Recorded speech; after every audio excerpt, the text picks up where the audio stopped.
'n eerste voorsmaakie van hulle gunsteling sport.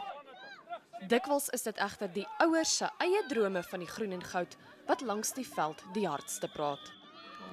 En nou waarsku 'n kenner dat die telbord weens die ewel liefs weggebêre moet word.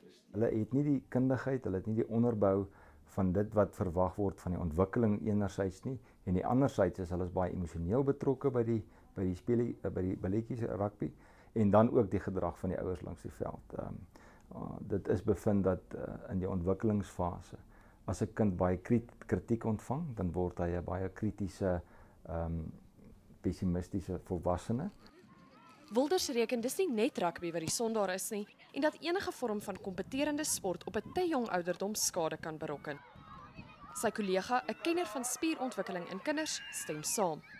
Hierdie fisieke geletterdheidstydperk is van die voorskoolse jaar tot ongeveer op 9-jarige ouderdom, waar jy hierdie fondament so breed as moontlik wil maak. So jy moet die kind aan soveel as moontlik goed blootstel, sodat hy uiteindelik sy eie keuse kan maak en sê, dit is vir my lekker en dit is nie vir my lekker en dit is wat ek graag wil doen.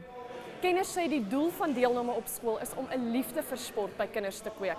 Dit moet van hulle aktiewe volwassenes maak wat jare na skool steeds aan sport deelneem en dit geniet. Daniella de Plooy, Enies, Potchefstroom.